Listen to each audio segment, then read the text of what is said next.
ตัวอะไรนะพี่ฮะน่ารักวะลิงกระรอกถ้าเราเอามากก็คงไม่ให้เขาหรอกมองกล้องนี่ โอ้โหเดี๋ยว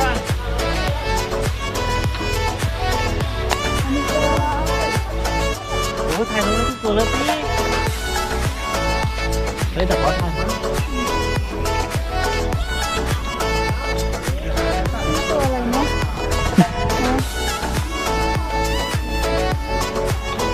มอง เจียวอุ้ยเลย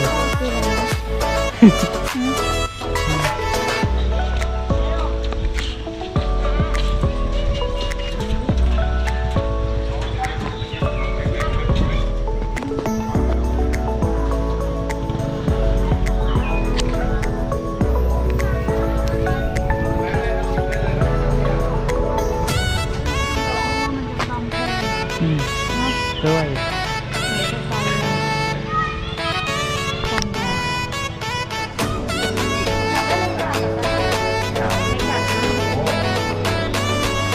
ถ่ายรูปปิ๊กๆนะมา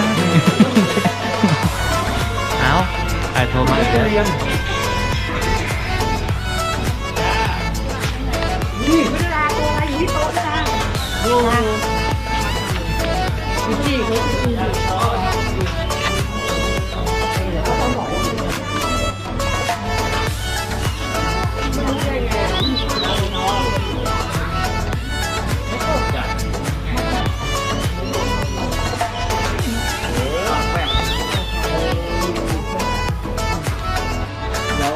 เขาเลยว่าเป็นรวมงานรวมเลยนะ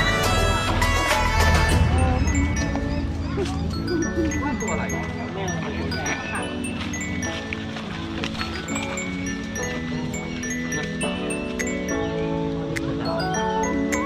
เนื้อไก่นะไก่ไม่กินเลยจะรักไก่หนาวๆนะ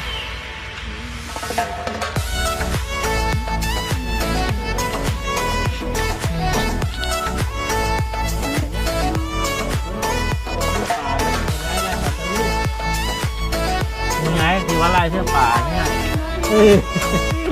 ได้แต่ก็ลองนะเสื้อป่า นี่เสื้อเหรอพี่ เสื้อป่า คิดว่าเขาจะไปกินกันนะ ใช่ แล้วมันแมวเนี่ยเห็นไหม เขาคิดว่าเขาไปกินกันนะจะเอามันไปกินนะ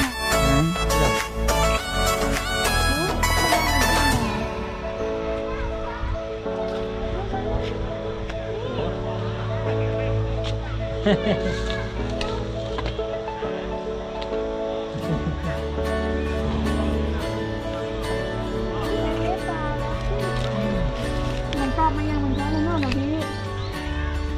ฮะ เมตาเลย ดูพี่ดูมานั่งปังลินอาปังนะนี่เรียกปังชอบมายังลืมพร้อมแล้ว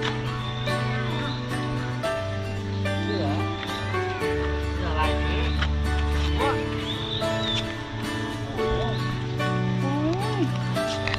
นี่ก็สวยๆทั้งนั้นเลย ไงอ่ะไงโอ้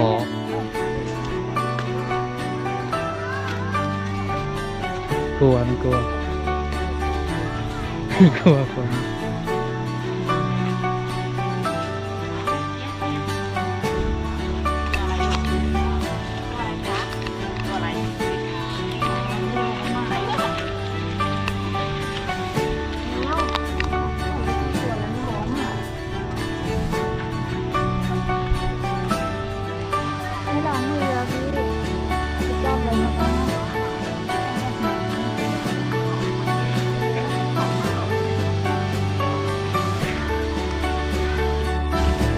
ใส่แปะนี่แหละตัวที่อยากได้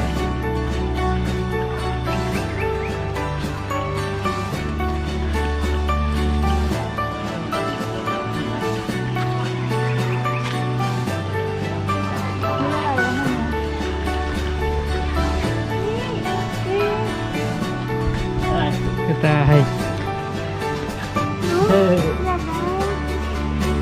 หายกึกลิ้น